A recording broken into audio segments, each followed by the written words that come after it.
suis donc très heureux de vous retrouver cet après-midi à la fin donc de notre séance de Conseil des ministres qui, après avoir débuté à 9h30, s'est terminée donc à 13h15 sous la présidence de son Excellence M. Roch Marc Christian Kaboré, président du FASO.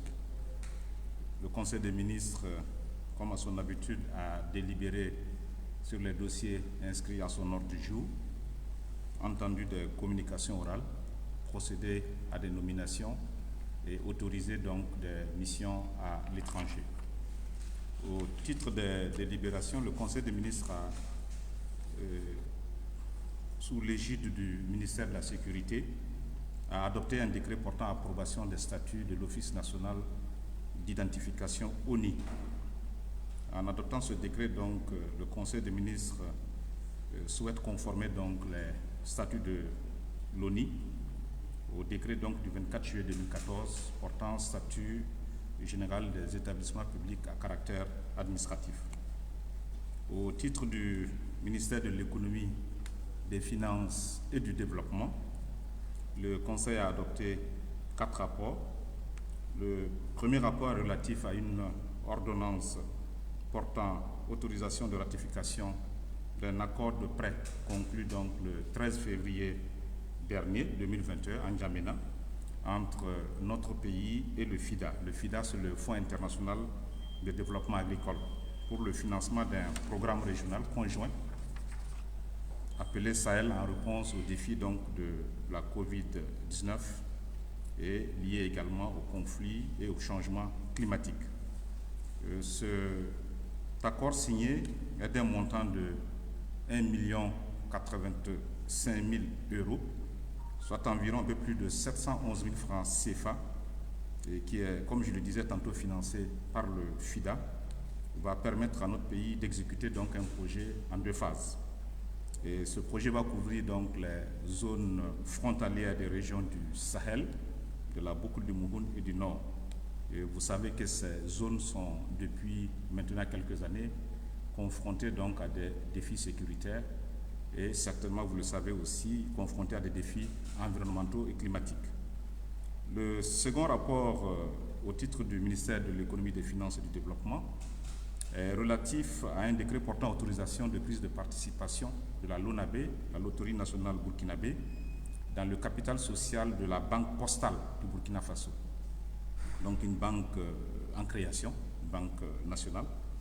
Et le Conseil des ministres a autorisé donc la LONABE à participer donc au capital social de cette future banque pour un montant de 1,2 milliard de francs CFA, ce qui représente 8% des parts sociales, conformément donc à l'article 4 de la loi du 16 novembre 1999 qui porte donc réglementation générale des sociétés à capitaux publics. On peut adjoindre à ce décret un autre décret, mais au titre du ministère en charge de l'économie numérique, puisqu'il porte sur le même objet, la prise d'un autre décret par le Conseil des ministres qui autorise la Sonapost, qui est notre Société nationale des postes, à prendre une participation à hauteur de 50% du capital social de la même banque, donc la Banque postale du Burkina Faso.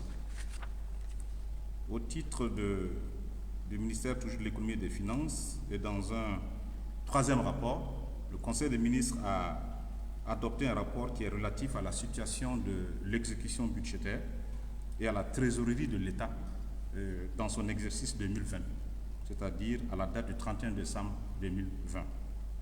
À cette date donc, nous avions une prévision annuelle de 2108 milliards 35 millions de francs CFA dans la loi des finances rectificatives. Nous avons noté un niveau global de mobilisation des ressources du budget de l'État à 2053 milliards 56 millions de francs CFA, soit un taux de réalisation de 97,40%. Comparé à l'exercice budgétaire en 2019, nous étions donc à 92,5%. Pour les dépenses, puisque nous avons parlé de recettes, c'est une prévision ajustée des crédits de paiement de 2532 milliards 76 millions de francs CFA. Le taux d'exécution globale des dépenses sur la base des ordonnancements s'établit à 95,74%, ce qui correspond à un montant de 2 424 milliards 89 millions de francs CFA. À la même période, donc en 2019, le niveau de dépenses qui avait été ordonnancé était de 2 141 milliards 58 millions de francs CFA sur des prévisions de 2 366 milliards 67 millions de francs CFA. Au titre donc des soldes budgétaires, puisqu'il s'agit de mettre les recettes et les dépenses, l'épargne et le solde global sont ressortis respectivement déficitaires de 43 milliards de francs CFA et de 500 milliards 47 millions de francs CFA, s'il vous plaît. Au titre de la gestion de la trésorerie, à fin décembre 2020, le gouvernement a décaissé 3 460 milliards 89 millions de francs CFA contre des encaissements constatés de 3 407 milliards 79 millions de francs CFA. Il se dégage à partir de ces chiffres un solde déficitaire de 53 milliards 10 millions de francs CFA sous la période, et ce déficit a été entièrement couvert par les disponibilités antérieures qui s'élèvent à 76 milliards 4 millions de francs CFA au 31 décembre 2019. Le Conseil a donc instruit les ministres chargés du dossier, donc en l'occurrence ici les ministres chargés des Finances, de prendre donc les mesures nécessaires pour une bonne exécution du budget 2021 dans le respect strict des principes et bonnes pratiques budgétaires. Au titre du ministère des Sports et des Loisirs, le Conseil des ministres a adopté un rapport relatif à l'organisation de la 33e édition du Tour du Faso. Ce 33e tour va se dérouler donc du 29 octobre 2021 au 7 novembre 2021, exactement une semaine.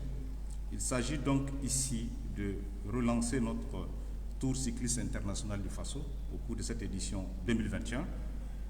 Le départ du Tour va se faire à Banfora et l'épilogue du Tour, le 7 novembre, donc, va se faire à Ouagadougou. Le Conseil des ministres a naturellement instruit le ministre du Sport à poursuivre donc les préparatifs pour une réussite de ce 33e Tour du Faso. Au titre des communications orales, le ministre de la Santé a partagé avec le Conseil des ministres l'inauguration du premier important centre de radiothérapie de notre pays le vendredi dernier. Il s'est agi donc par cette inauguration de constater là un engagement fort du chef de l'État qui s'était engagé avec des partenaires techniques et financiers, et en l'occurrence ici l'Émirat du Qatar, a doté notre pays d'un centre de traitement des cancers.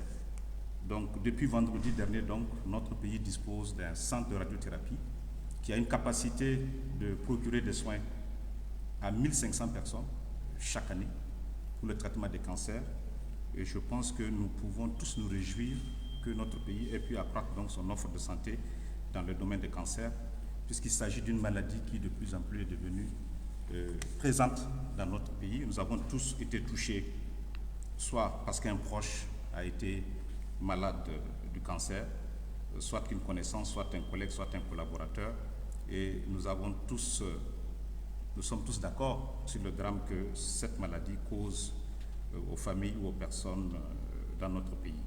Donc par ce centre, désormais, nous sommes à mesure, puisqu'il y a une équipe technique, de pouvoir procurer en tout cas 1500 Burkinabés par an des soins contre le cancer. Le Conseil des ministres a instruit le ministre de la Santé à travailler aux efforts pour l'entretien de ce centre. Au titre du ministère du Commerce, de l'Industrie, le Conseil des ministres a été informé par un rapport de l'organisation de la 3e édition du Salon international du coton et du textile, le SICOT. Ça sera donc du 27 au 28 janvier 2022. Ça sera à Koudougou et sous le thème suivant, transformation locale du coton, quel modèle d'industrialisation pour l'Afrique.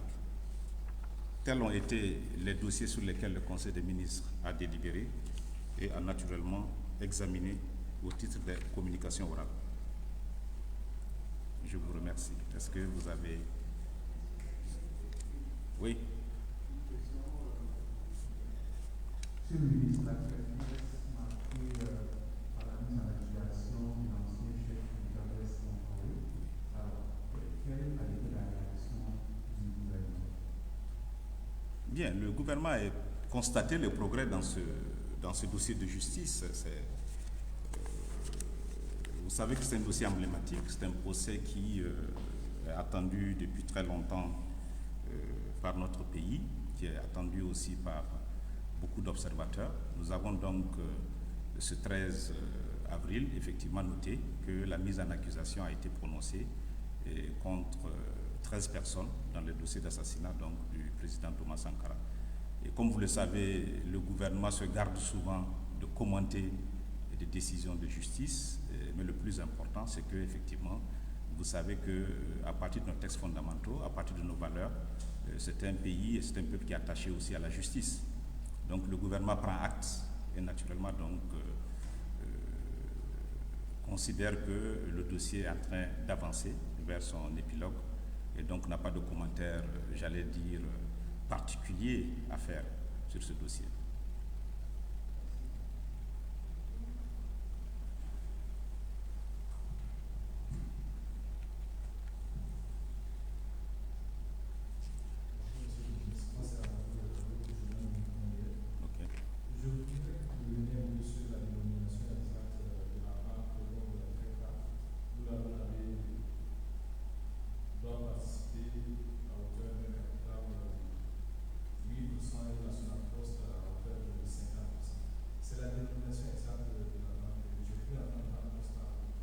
C'est la Banque Postale Burkina Faso, en abrégé BPBF. C'est exactement ça. Vous savez que les banques ont pour vocation de faire ce qu'on appelle le commerce de l'argent, de faire aussi des crédits, d'accueillir des dépôts. C'est la profession tout à fait classique de toute banque. Naturellement, c'est aussi une banque qui... à partir des décisions que je viens de vous informer, qui sera donc pratiquement sous contrôle, j'allais dire, de capitaux nationaux, puisque la LONABE est une société d'État. La Poste elle-même, qui est une société d'État, va également contrôler pratiquement plus de la moitié de ce capital. Donc on peut se réjouir que l'offre bancaire puisse se développer encore une fois de plus. Vous pourriez d'ailleurs vous rappeler que la Poste, avant d'être la Poste, avait aussi gardé nos carnets d'épargne, ce qui était une activité déjà, j'allais dire, spécifique des banques. Donc nous sommes dans une évolution tout à fait moderne. Et là encore, il vous souviendra que des engagements qui avaient été pris lors du premier quinquennat et réitérés donc à l'occasion du programme du président Kaboré pour 2020-2025, l'engagement était pris de faire en sorte que nous puissions évoluer vers une banque en ce qui concerne la Sonapost. Par ces décrets qui viennent d'être pris, vous constaterez que les capitales en train donc de se constituer progressivement. Le premier décret autorise la LONABE à prendre des participations à hauteur de 8% des parts sociales, soit 1,2 milliard de francs CFA. Et le deuxième décret que j'ai évoqué tantôt autorise la Poste, donc devenue la Poste, à prendre 51% du capital social. Donc on est en train d'aller progressivement vers la constitution de cette banque, ce qui ne saurait tarder, puisque des actes concrets sont posés.